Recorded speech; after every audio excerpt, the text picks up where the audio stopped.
Olá, a gente está conversando um pouquinho com você sobre um projeto que a Primeira Igreja Batista de Curitiba, junto com outras igrejas do mundo todo, tem realizado já há mais ou menos 1 ano e meio, quase 2 anos.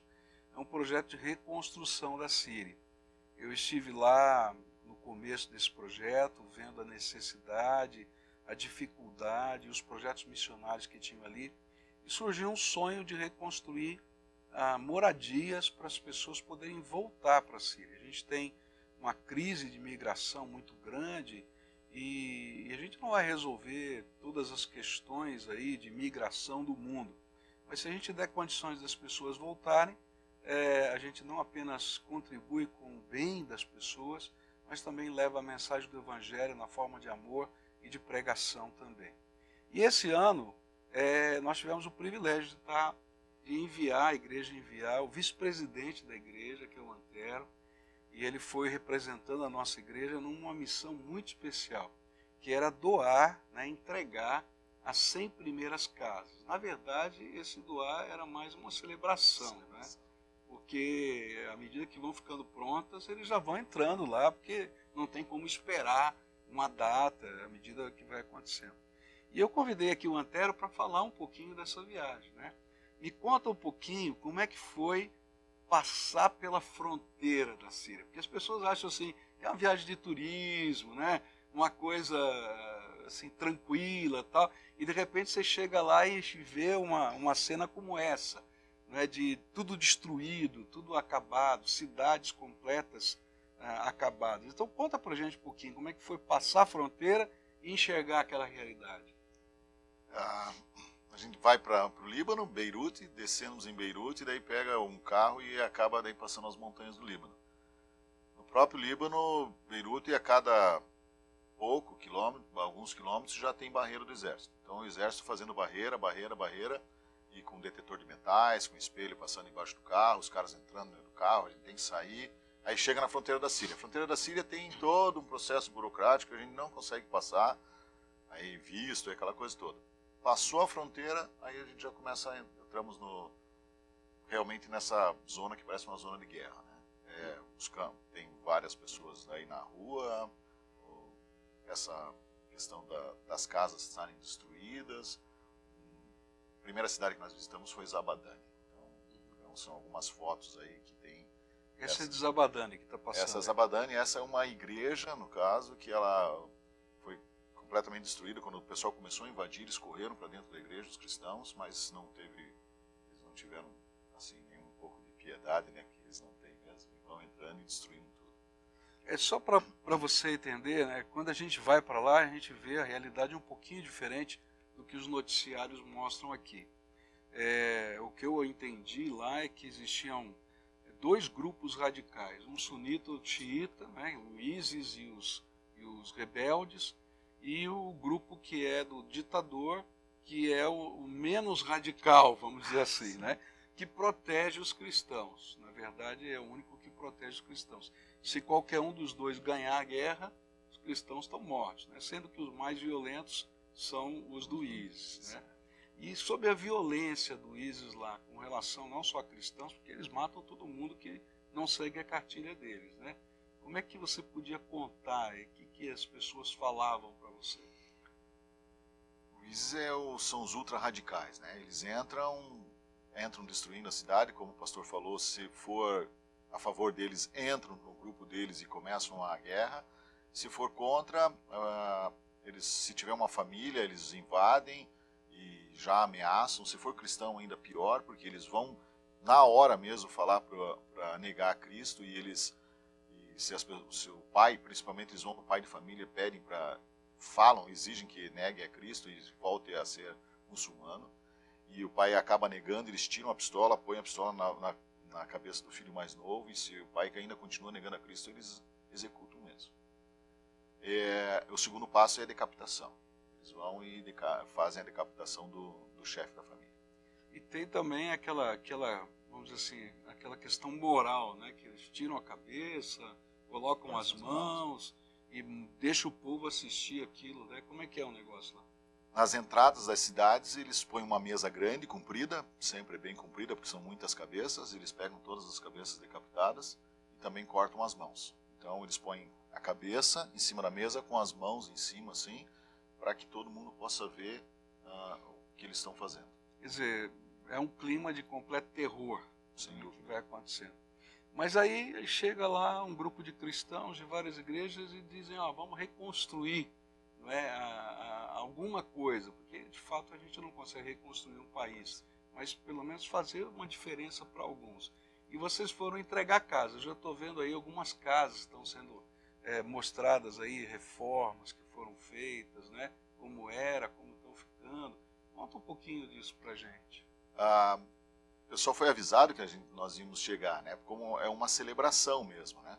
Então, eles estavam muito felizes. Nós não conseguimos, assim, falar, porque tínhamos um intérprete, mas a demonstração de amor e hospitalidade deles era algo tremendo, que nos contagiava, né? E eles estavam muito gratos por isso, e nos abraçavam, e falavam.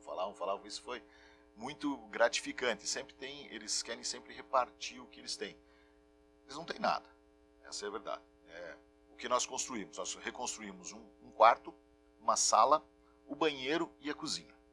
Se a casa fosse maior, isso é o que nós reconstruímos e deixávamos lá um quarto, uma coisa lá fechada, né? E a parte de fora destruída. A parte de fora é como está vendo aí nas imagens. Então, o bairro é isso. O bairro é isso. A e visão. Não tem luz, não tem água, não tem nada. Ali dá para ver a visão de uma janela. Ali é uma foto que eu tirei para ver a questão da janela. Não tem luz, não tem água, não tem gás. Então eles cozinham num liquinho, a água é trazida do jeito que dá, em baldes, assim, porque daí eles improvisaram algumas caixas d'água, e a luz é na bateria.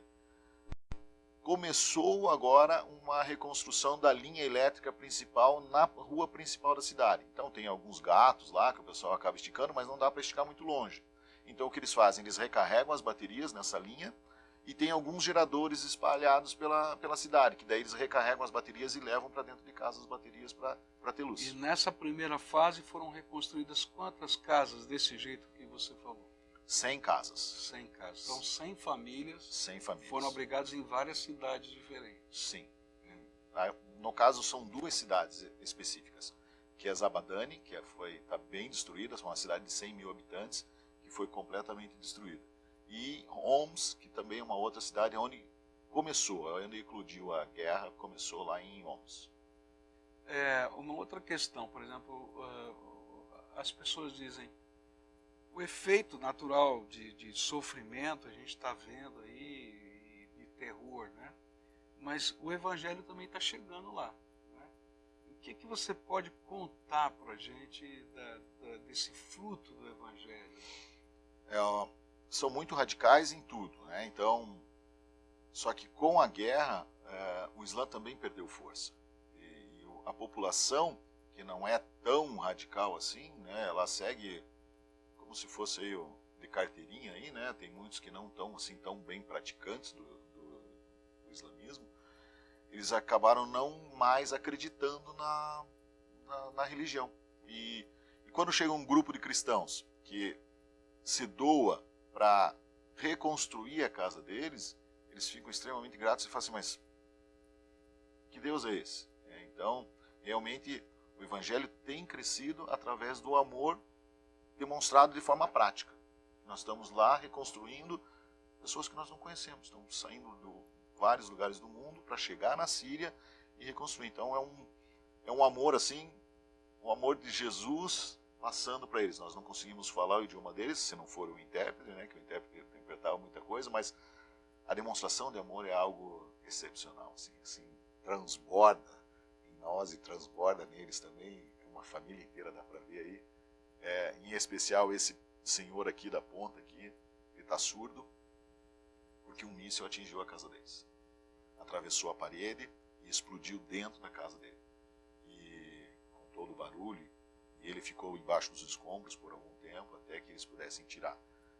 Nessa situação, nenhum deles morreu.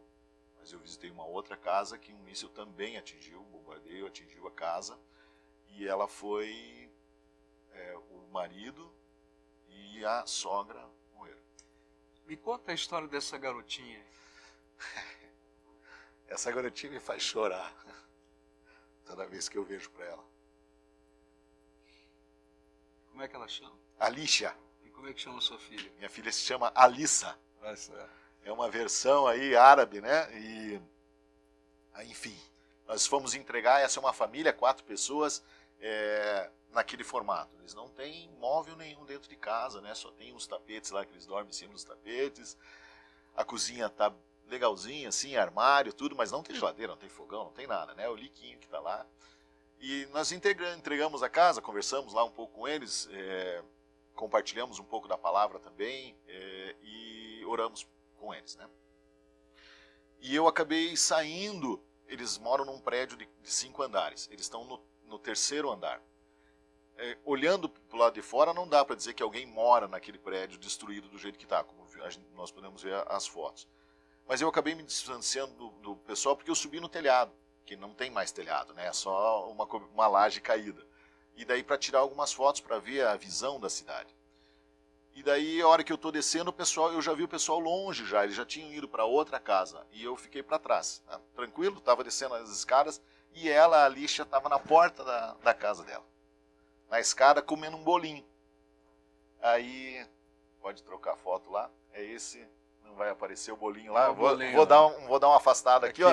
Você vai ver um bolinho ali. E ela estava comendo, que alguém deu para ela, né? Porque isso era uma coisa que a gente dava e eles também nos davam muita coisa, né? E eu passando na frente dela, ela entrou na minha frente, falando, e eu não entendi nada. E seu árabe tá maravilhoso. Meu árabe, eu só sei falar shukran, que é obrigado. Tá certo. Aí entreguei para ela me entregou assim o bolinho, eu fiz que não queria, porque era dela, afinal de contas. Quando é que ela vai comer Como é que ela vai comer um bolinho, um doce de novo, um chocolate ali? Então, eu falei, não quero, e comecei a andar para trás. Ela pegou na minha mão, pegou o bolinho, pôs na minha mão e pôs na minha boca para comer.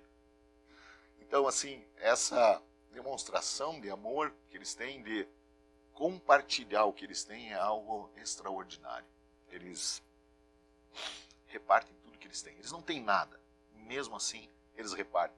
E a alegria, a felicidade de viver isso foi algo assim que mexe no coração da gente, né? Que não tem como não se emocionar. A gente enviar esses recursos e compartilhar perto daquilo que eles estão vivendo não significa absolutamente nada, né? E eles compartilham o que não tem. O que não tem. Isso é algo extraordinário. Eu desci, tirei a foto o mais rápido que eu consegui, agradeci, beijei ela, desci as escadas, desci 2 lances de escadas, sentei e chorei. Chorei e pedi perdão, porque Deus nos dá muito mais aquilo que nós merecemos. Essa é a verdade. A gente vive num lugar abençoado. Sem dúvida. Agora, me fala um pouquinho do Evangelho. O que Deus está fazendo? O que Jesus está fazendo lá? O que é que você... Assim, a gente vê todas essas coisas, né? E tem a parte que é nossa, humana, mas tem o imponderável de Deus que está acontecendo, né? E que a gente, na verdade... a gente vai na onda daquilo que Jesus já está fazendo. A gente chega sempre atrasado. Jesus já foi na frente. Então conta um pouquinho o que impactou você de ver a obra do Senhor Jesus, né? Ele fazendo coisas lá que a gente não consegue nem explicar. Pude presenciar testemunhos maravilhosos lá. De pessoas sendo torturadas 30 dias e não negando a Cristo.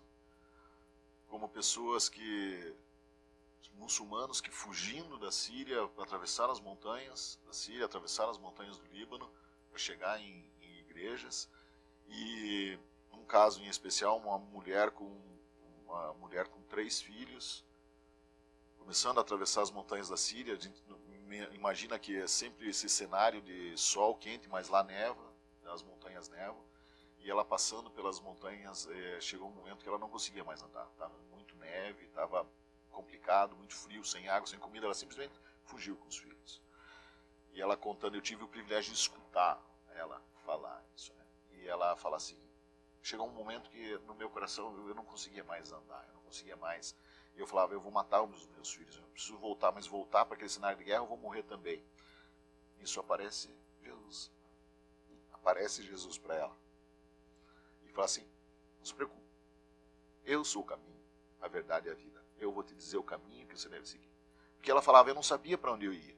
Eu simplesmente subia as montanhas. E aquilo deu uma nova força para ela, ela continuou caminhando, e para ela passar as montanhas foram 2 dias, quase 2 dias e meio para ela passar, sem comida, sem água, passando frio, neve. E mais uma vez ela acaba se desfalecendo e Jesus aparece para ela de novo. E aparece e fala, não se preocupe, eu vou te dizer o caminho. E dizia o caminho para ela seguir. E toda vez que ela se perdia ou que estava desanimada, Jesus aparecia para ela de novo.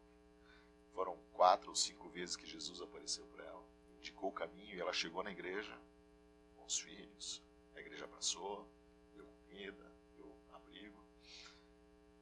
E ela a igreja também faz a questão de dar a estudo para as crianças, né? Ela abraça as crianças. Ela chegou no Líbano, então. Ela chegou no Líbano, atravessou as montanhas. Numa igreja, num campo de refugiados. Não, ela chegou direto numa igreja. Ela chegou direto na igreja. Jesus levou lá na igreja. Na igreja, na porta da igreja. E ela chegou lá, uma missionária que também é refugiada, saiu da Síria, e ela agora já está legal no Líbano. Então ela já abraçou, já trouxe, e as crianças já começaram a ter um atendimento, e foram também para a escola, porque tem uma escolinha lá para as crianças. E numa das reuniões que elas estavam tendo, estava passando o filme de Jesus. E ela falou assim, foi esse homem que apareceu. E Jesus é personificado do jeito que eles podem enxergar. Não na nossa visão. No ator que fez o filme. No ator que fez o filme. E do mesmo jeito que ele aparece para outras pessoas, do jeito que a pessoa consegue identificar que é Jesus. Incrível. Então isso é incrível, a multiforma. Graça de Deus. Graça de Deus. Inclusive, naquela região toda do mundo, no mundo muçulmano, o que a gente mais escuta são testemunhos de aparição de Jesus, né? E muitos muçulmanos têm se convertido através dessas aparições do Senhor Jesus ali. Mas também você viu muitas respostas de oração ali, daquele povo que não tem nada e que aprende fé numa intensidade que a gente não consegue nem explicar, né? Não, eu me senti extremamente pequeno, porque sempre quando eles davam esse testemunho, nós nos reuníamos e acabávamos alguém orando por ele. Eu falava, gente, tá tudo errado, eles têm que orar por nós, porque a fé que eles têm é uma fé, assim, do evangelho puro. Eles não colocam Jesus numa caixinha aí, não, até aqui Jesus faz e eu faço daqui. Não, eles são simples, eles falam que se eles estão precisando de uma coisa, eles oram. Uma família estava sem nada, recurso nenhum, dentro de um quartinho que a igreja arrumou para eles morarem. E a mãe reúne os filhos, porque o marido ainda não conseguiu voltar, né? Não conseguiu fugir, está ainda preso na Síria e não tinha mais o que comer. Ela ora, agradece, que ela já passou por esse processo do evangelismo, tudo que Jesus já tinha aparecido para ela, né? Então o que acontece? Essa é outra pessoa. Essa é outra pessoa. Jesus já tinha aparecido para ela, ela já tinha se convertido e a igreja o que fez? Continuou o caminho, mas Jesus já tinha feito tudo, né? E então daí ela ora e vão dormir. E de noite, por milagre, né, tudo fechado, o quartinho fechado lá, tudo, de manhã cedo o que acontece? Tem cestos e cestos de comida dentro da casa, não fora da casa. Tudo fechado, janela fechada, porta fechada. E ela não sabe, pergunta para o filho mais velho, você abriu, atendeu? Não, ninguém mexeu. Multiplicação, comida que está ali. E daqui a pouco alguém bate e começa a procurar, chamando pelo nome dela, e não era conhecido dela nada. E ela abre a porta, não, sou eu que está procurando. Mandaram entregar um fogão para você porque diz que você precisa cozinhar para os teus filhos. Aí coloca um fogão dentro do quarto lá, da cozinha improvisada que ela tem, com gás e tudo, né? E ela pode cozinhar, então tem comida. Que coisa tremenda. Testemunhos de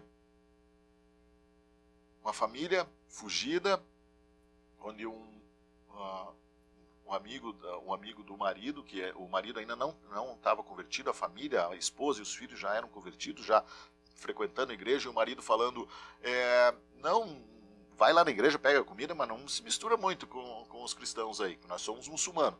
E a mulher diz, não, eu sou cristã, eu aceitei a Jesus, os filhos também aceitaram a Jesus. Um amigo dele, que estavam no Líbano já, trabalhando, acaba adoecendo e foi ao hospital. E no hospital, a esposa, você tem que visitar o teu amigo, você tem que visitar o teu amigo. E ele acabou postergando aquilo, né? E acabou que veio a notícia que eu tinha falecido. Então, morreu no hospital. Então, eles vão ao hospital, né, para dar um apoio lá para a esposa, né, que estava lá enlutada. E ainda chegam, ainda está muito... ele ainda está no quarto, né? Então está todo mundo tá lá no quarto, tem alguns eletrodos ainda nele ainda, as máquinas ainda estavam ligadas nele, mas já estava com aquele né? Que não tinha mais vida. E a mulher então começa a falar com o marido: nós vamos orar por ele, nós vamos orar por ele, nós vamos orar pela esposa. Não, nós somos muçulmanos, você não vai orar essa coisa de crente aí. E ela fala: não, nós vamos orar, vamos orar. E ele fala assim: não vou orar. Daí eu vou orar e vou pôr a mão nele. E ele fala: não, muçulmano não põe a mão, mulher muçulmana não põe a mão no homem. Então eu seguro na tua mão e eu ponho a mão o marido falando, e ponho a mão no cadáver. Daí pode orar. E ela orou. E a oração deles é muito simples. Eles falam assim: Jesus, eu creio que o Senhor é a verdade, a vida e o caminho. Eu te aceitei, o Senhor apareceu para mim, mas o meu marido e essa viúva não te conhecem. Então, para que eles possam ver o teu poder, ressuscita esse homem aqui, em nome de Jesus. E as máquinas começam a apitar, e começa a voltar. E ele ressuscitou. Sentou na cama, os médicos vêm, fazem todos os exames, tudo, dá comida para ele e manda embora. Não tem o que fazer. E o marido? O marido ainda não acreditou. Não? Não.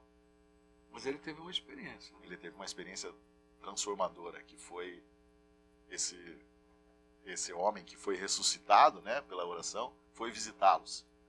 E em casa eles vão para um quarto fechado e ele está ali passando um remédio ainda, porque ele tinha umas feridas e foi passar remédio nele. E é naquela angústia no coração dele que falava assim: mas eu vi ele ressuscitar. Mas eu acredito no Islã. Uma casa não pode ter duas religiões. Se o cristianismo for realmente, Jesus for o caminho, eu vou crer, como minha mulher e meus filhos creem, e vou aceitar Jesus. Se não acontecer nada, eu vou voltar e vou obrigar minha mulher e meus filhos voltarem a ser muçulmanos. Aí o que aconteceu foi que eles estavam num quarto fechado e Jesus aparece para ele. E fala: eu sou o caminho, a verdade e a vida. A sua mulher está certa em me seguir. E você também vai me seguir. Aí ele volta e fala assim: não, é verdade, eu creio em Jesus. E ele acaba caminhando para se converter. Então ninguém pregou para ele. Jesus mesmo foi lá e falou. Então a igreja está, como o pastor falou, está um pouquinho atrasada. A gente só está colhendo os frutos. A gente vai, né? Porque é a obra dele. Né? A onda, estamos na onda. E ele está dizendo: ó, vai lá porque eu já estou agindo. Já tô Esse é o tempo que eu quero abençoar esses povos para que eles possam conhecer a minha mensagem. Né? Eu ouvi também que você falou de uma mãe, né, que orou por um filho também, não foi? Na verdade, a mãe orou pelos filhos para ser protegida, mas ela estava ameaçada, né, porque ela estava grávida. Então, o que aconteceu? Ela se converteu com o marido, essa é uma família completa, e quando ela se converteu, a mãe dela liga para ela, a mãe que está na Síria ainda, com o pai na Síria, eles moram aos pés de uma montanha lá, e liga para ela. E ela fala, e a mãe fala assim: ó, teu pai sabe que se converteu e ele amanhã, isso era à noite, né? Amanhã de manhã ele vai falar com o ISIS para mandar o ISIS aí para te matar. Mas mãe, eu tô grávida, meu filho. Ele fala assim: você e esse teu filho impuro, o teu pai está falando que você e esse teu filho impuro vão morrer. Ele vai mandar matar. E ela então, recém-convertida, com aquela angústia também no coração, acaba orando a Jesus e fala assim: Jesus, eu te aceitei, eu sei que o Senhor é a vida, mas os meus parentes, os meus pais, minha família toda não sabe. O único jeito de pregar para eles é eu indo lá, e agora o ISIS vindo me matar, então como é que fica isso? E Jesus fala para ela: não se preocupe, ninguém vai tocar em você, e nem no teu filho. Elas dormem, de manhã a mãe dela liga e fala assim: tem uma notícia para te dar. é para você ficar triste, mas teu pai morreu essa madrugada. Não se preocupa que ninguém vai te tocar. Que o Isis, não deu tempo do teu pai conversar com o Isis, ele morreu num ataque cardíaco, um fulminante nele, e ele morreu. Mas o teu tio, sobre toda essa notícia e toda essa movimentação, e falou que se você aparecer aqui na vila, ele vai te matar, você e tua família. E ela de novo volta a ter essa questão de angústia, porque ela quer realmente passar isso, que Jesus falou com ela, então ela queria passar isso para a família dela. E volta a orar e fala, Jesus, precisava voltar lá para a minha terra, precisava falar desse teu amor para os meus parentes que não te enxergam. Mas agora, se eu aparecer lá, eu vou ser morta. Então como é que pode fazer? Como é que isso vai acontecer? E Jesus volta e fala para ela, não se preocupe, ninguém vai tocar em você. Então, ela espera, no outro dia a mãe dela liga para ela de novo, fala assim, ó, teu tio morreu. Eles meteram uma bomba no carro dele e ele não sobrou nada. Misericórdia. Só que o teu primo, filho do teu tio, sabe dessa notícia e diz que vai te matar. E é sempre assim, é uma corrente que um vai passando para o outro e eles querem vingança. E ela volta a orar para Jesus. Jesus, eu preciso ir para minha terra. Eu preciso falar do teu amor para minha, não só para minha família, mas para toda essa vila, né? Então, aí ela ora e Jesus fala de novo para ela, não se preocupe, ninguém vai tocar em você. E passam-se alguns dias, a mãe dela liga para ela e fala assim, teu primo morreu, mataram ele. Aí, o que aconteceu? Ela é conhecida na vila dela, sem ir para a vila dela, ela pregou Jesus para todo mundo, porque ela é conhecida como uma cristã que se orar para Jesus, quem se levantar contra ela morre. Então, o temor do Senhor está entrando. Entrou na vila sem ela precisar pôr os pés lá. E é bem aquilo que fala, Jesus tem ciúmes dos seus queridos. Bom, a gente está chegando para o final e eu queria falar dos novos projetos que tem lá na Síria, né? O projeto das viúvas, das escolas, né? A gente começou com casas, continuamos a fazer casas. Eu disse que são mais ou menos 140 igrejas no mundo que estão participando com recursos financeiros nessa reconstrução. E agora fala um pouquinho dos novos projetos lá. Bem, as casas continuam. Para o ano que vem nós temos o alvo de 400 casas. Né? Já tem a fila, está tudo certinho lá, 400 casas. Quando nós chegamos em Tartus, que é uma cidade que não foi atingida pela guerra, porque a base russa está lá, então está bem protegida, e é a cidade que mais cresceu na Síria, porque todo mundo foi para lá, né? Nós chegamos na igreja, nessa igreja que tem aí, vocês estão vendo a foto dos órfãos, esses são órfãos, são 46 órfãos de pais, né, de pai. Todos os pais dessas crianças foram decapitados. E eram todos muçulmanos? 33 muçulmanos. Eu já tinha cristão eles simplesmente decapitaram. As viúvas estão lá. Então, e a igreja acolheu todos? A igreja acolheu, são 39 viúvas, né? E o que aconteceu? Nasceu o projeto. Nasceu o projeto de acolher essas viúvas. Então, para o ano que vem, a meta são 300 viúvas. Uau.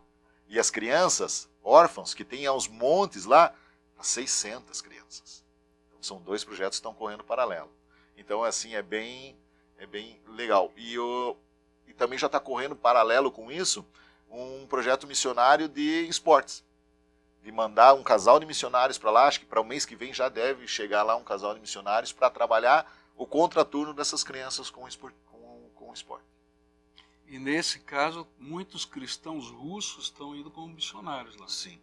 Porque eles têm abertura para poder fazer esse trabalho. Eles gostam muito dos russos lá, porque os russos protegem eles. Uhum. Então, os russos estão encurralando o ISIS numa parte lá da Síria, que eles já começaram esse processo de encurralar, e o exército sírio agora também, que apoiava, agora não está mais apoiando o ISIS, está empurrando eles também, então eles estão fazendo esse cerco e a população está um pouco mais aberta. Okay. Bom, a gente está chegando ao final e eu tenho aqui alguns recados para você. Você pode participar da missão síria, né? A gente não tem facilidade de ir para lá, você viu a dificuldade para ultrapassar a fronteira e também não dá para ficar lá. a gente tem trabalhado mais nos campos de refugiados lá no Líbano, né? Inclusive missionários nossos ficaram lá 2 anos trabalhando. Mas você pode participar ajudando financeiramente. Então, se você entrar no site da PIB, www.pibcuritiba.org.br, em missão, você coloca lá a sua oferta para Projeto Síria, e nós vamos estar nesse projeto das 400 casas, da escola, das viúvas e assim por diante, né? E quem sabe, né, podemos ir de novo lá para inaugurar as 400 casas e celebrar. Eu gostaria de estar junto. Eu estive lá algum tempo atrás, gostaria de poder voltar e ver a transformação. E você que está participando com a gente, eu vou publicar uma foto daqui a pouquinho, e eu queria que você pudesse comentar, não é? Por que você acredita que missões transformam o mundo?